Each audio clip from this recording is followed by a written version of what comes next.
Hello, everyone, and welcome to English Pod. My name is Marco. My name is Catherine, and we're on the road today. We're traveling a little bit. That's right. Today we have a lesson that was requested by one of our users, and I think it's a very handy lesson if we're traveling. We are buying tickets at a train station. That's right. So I personally love traveling by train. I think it's a very romantic way to see different countries, different places. We're going to learn all about how to get tickets and how to talk about different parts of a train. So let's first listen to our dialogue.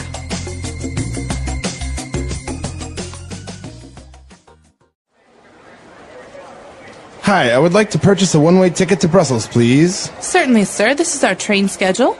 We have an express train departing every morning and an overnight train that departs at 9 p.m. How long does it take to get there? About 12 hours. We currently have tickets available only for first class on the express train. If you'd like, you can choose a sleeper on the overnight train, which is a bit less expensive. Yeah, I think that's the best option. Do you serve food on a train? 12 hours is such a long time. Yes, of course. There is a dining car towards the end of the train where they serve meals at all times. We do provide complimentary water and coffee for all of our passengers. Great, I'll take it. Here you are, sir. Your train leaves from platform number 9 at 9 on the dot. Remember to be here at least 30 minutes before your scheduled departure time, or else you might miss your train. I understand. Thank you very much. Have a great trip. All right, we're back. So now we're going to take a look at a couple of words that we've picked out for you on Language Takeaway. Language takeaway. So there are many different kinds of tickets you can purchase, you can buy for your train journey. The first kind we're going to talk about is maybe the fastest. This is called an express train. That's right. So as the name says, it's an express train. That means it's a very fast train. And it depends because in different places, sometimes they call it the fast train, sometimes they call it an express train. But basically the idea is that it's a very fast train. And it's fast usually because it stops very few times. Mm-hmm. For example, if we want to go on the Paris to Berlin train, it won't stop in every single town. It will probably only stop a couple of times. Exactly. So apart from the express trains that usually they'll go in the daytime, we have an overnight train. Overnight trains are very fun, or at least they can be fun if you have a comfortable place to sleep. Basically, the idea is you get on the train at night and you sleep on the train and you get off in the morning. That's right. It's actually a very popular way of traveling, especially if you're on a budget, because, well, you're basically saving yourself one night of spending the night at a hotel. That's right. So you're going to have to find a place to sleep if you're taking the overnight train. There are usually different options. The most uncomfortable is usually a seat, like a hard seat. But there are oftentimes special cars on a train where you can sleep for these overnight trips. What are those called? That's right. And those are called sleeper cars, or you choose a sleeper seat. Right, so that's pretty easy to remember. Sleeper. The sleeper seats are the seats that fold back like you're lying down. But of course, most places like China and India and Vietnam, for example, have actual cars that have beds in them. Right, yeah. So you can, as the name says, you can actually sleep on this train. Now, if you're going to buy tickets, you're not going to find a sleeper train on an express train or a train that travels during the day. These are only available at night, usually. That's right. So sleeper car is what you want to look for if you're traveling overnight. And in those cases, you oftentimes get hungry. You need to eat. So where do you go to eat? That's right. We're going to look for the dining car on the train. Okay, so think about the word dining room. Dining room, dining car, this means the place where you eat. That's right. So we're going to look for a dining car, and it's usually in the front of the train, I think, and you can just go and get a quick meal over there. That's right, dining car. And finally, we have another very important word here. It's all about getting on and off the train. So where do you do that? Well, you go to the platform, the specific platform where your train is leaving. So in this case, this guy has to go to platform number 9. Okay, so usually that means that there is a cement or a stone block where you stand, the train comes to the station, people get off, you get on. So the place where that all happens is the platform. That's right. So remember that in airplanes or in airports, usually you look for a terminal. For train stations, you're looking for a platform. All right, and that number is going to be very important, so look at your ticket and find out which platform your train will be arriving or departing from. That's right. Okay, so now why don't we review these words? Let's listen to the dialogue again, and we'll be back in a bit. Hi, I would like to purchase a one-way ticket to Brussels, please. Certainly, sir. This is our train schedule. We have an express train departing every morning and an overnight train that departs at 9 p.m. How long does it take to get there? About 12 hours. We currently have tickets available only for first class on the express train. If you'd like, you can choose a sleeper on the overnight train, which is a bit less expensive. Yeah, I think that's the best option. Do you serve food on a train? 12 hours is such a long time. Yes, of course. There is a dining car towards the end of the train where they serve meals at all times. We do provide complimentary water and coffee for all of our passengers. Great, I'll take it. Here you are, sir. Your train leaves from platform number 9 at 9 on the dot. Remember to be here at least 30 minutes before your scheduled departure time, or else you might miss your train. I understand. Thank you very much. Have a great trip.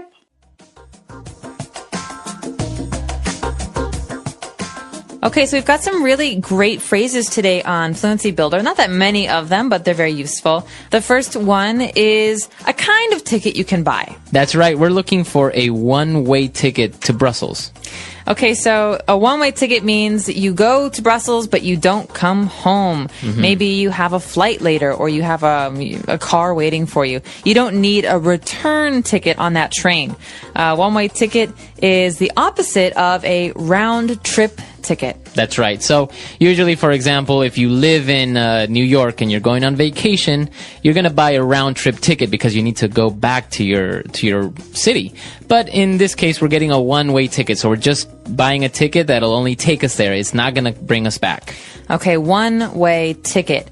And after that, we have a good question. This is something we can ask in many, many different situations. Here, the person buying the ticket wants to know, how long does it take to get there? He's talking about Brussels. That's right. So let's take a look at this structure. We can say, how long does it take to...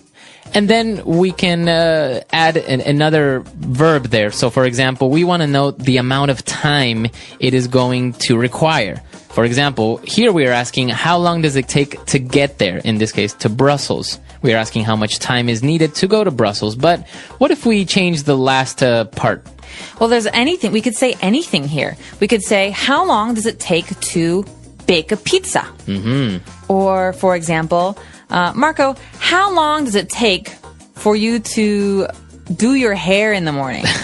Like 20 seconds. Okay, not very long. Not very long. You could even change the name of the place you're going to. So how long does it take to get to Beijing? Exactly. So just remember this structure when you want to ask the amount of time needed. Of course, there are other ways, and sometimes it's very common to make a little bit of mistake saying, how much time to Beijing or something like this. Or how many hours. We don't really say that in English. We say how much time. So how much time does it take? All right. And what about when the person that's selling the ticket said, okay, the train leaves from platform number 9 at 9 on the dot. Okay, so I'm not really sure where this idea of a dot comes from, but I think it has to do with clocks. So basically, when you look at a clock and all of a sudden the hand comes to 12, so it's 9 o'clock, the hand is on the 12, that is on the dot. That means exactly. Okay, so the train is leaving at 9:00, not 9:30, not 9:15. It's leaving exactly at 9 o'clock. So we can also say this in normal speech when we're talking to our friends. I could say, Marco, we're going to leave at 6 on the dot. Any later and we'll miss the movie. Exactly. So, but when you say on the dot, you're usually emphasizing that it leaves promptly. It's not going to be late, and you're kind of emphasizing a person to be on time. Yes, please don't be late because, so 9:01 or in my case, 6:04, these are not okay because they're too late. Exactly. So if I say I'm going to pick you up at 4 o'clock on the dot, it usually means I don't really want to wait, so please be ready at 4. All right, so on the dot. All right, so now let's listen to our dialogue for the last time, and we'll be back to talk with you a little bit more.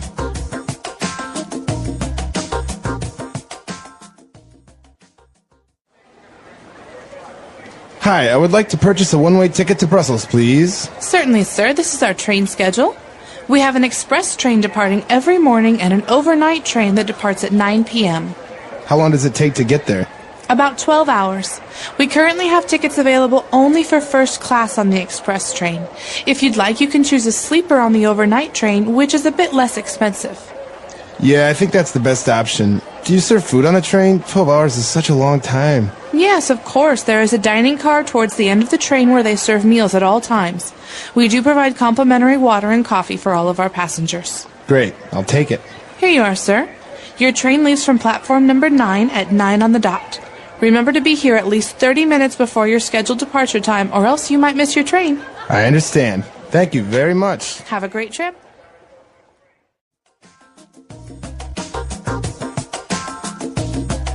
All right, so you mentioned you really like to travel on trains. I do.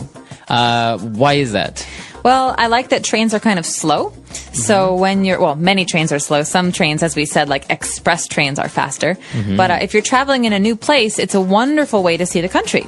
Because maybe you're going from one city to another city. Well, it's nice to see what's in between cities. Exactly. And so that's why I like to be on trains. I actually also really enjoy taking the overnight trains because I sometimes get a little bit uncomfortable if I travel for too long, for example, on an airplane or a car. So if I fall asleep and I wake up where I wanted to go, it's really nice.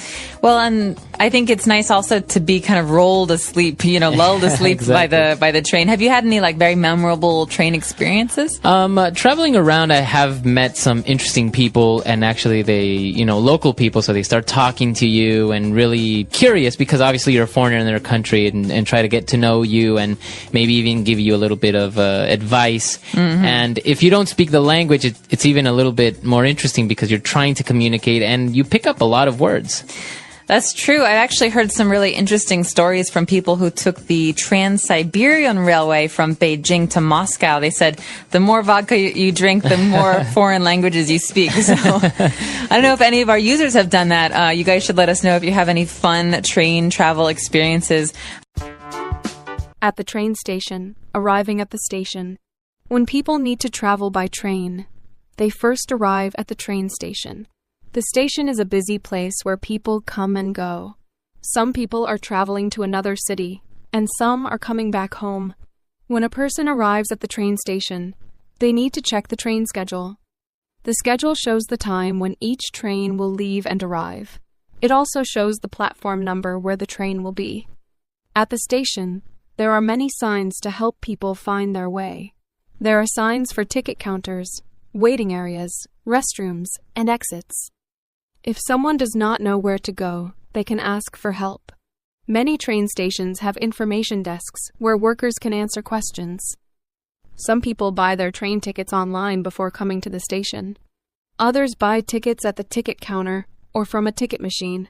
After getting the ticket, they must check the platform number and be ready to board the train on time. If they arrive late, they might miss the train. The train station is often full of sounds. People talk, train announcements play on speakers, and the trains make noise as they arrive and leave. Travelers must listen carefully to hear important information about their train. Arriving at the train station is the first step in a train journey. Knowing where to go, checking the schedule, and having a ticket ready can help travelers have a smooth and easy trip. Buying a ticket. Before getting on a train, a traveler needs to buy a ticket. There are different ways to buy a train ticket, and each way has its own steps. Some people like to buy their tickets online before they come to the train station. This is a good choice because it saves time. They can buy the ticket on a website or a mobile app, pay with a credit card, and then receive a digital ticket on their phone. When they arrive at the station, they do not need to wait in line. They just show their digital ticket to the station staff or scan it at the entrance. Other travelers prefer to buy their tickets at the train station. There are two common ways to do this: buying from a ticket counter or using a ticket machine. Many large train stations have a ticket counter where people can talk to a staff member. The traveler tells the worker where they want to go, what time they want to travel, and what kind of ticket they need. The staff member checks the train schedule and gives the traveler a ticket after they pay. If the traveler is not sure which train to take, they can ask questions and get advice. Ticket machines are another option. These machines are usually near the entrance of the station. Travelers can choose their destination, date, and time on a screen. The machine shows different ticket options, including first-class or second-class seats, one-way or round-trip tickets, and different prices. After choosing the ticket, the traveler pays with cash, a credit card, or a debit card. The machine then prints the ticket. This method is quick, but it can be confusing for people who are not familiar with the machine. If someone does not know how to use it, they can ask a staff member for help. Some train stations also have special cards or passes for frequent travelers. In some countries, people who take the train often can buy a monthly or yearly pass. This pass lets them travel many times without buying a new ticket each time. Other travelers might use a prepaid card that they can load with money. When they enter the station, they scan the card and the fare is deducted automatically. After buying the ticket, the traveler should check the details carefully. They should look at the date, time, destination, and seat number if one is assigned. Some tickets also have a barcode or QR code that needs to be scanned before entering the platform. If there is a mistake on the ticket, it is important to fix it before boarding the train. Buying a ticket is an important step in train travel. Whether buying online, at a counter, or from a machine, travelers must choose the right ticket for their trip. Checking the ticket information and understanding how the process works can make traveling by train easier and less stressful. Waiting for the train. After buying a ticket, the traveler needs to wait for their train. Depending on the train schedule, the waiting time can be short or long. Some travelers arrive early to avoid missing their train, while others might have to wait because of a delay.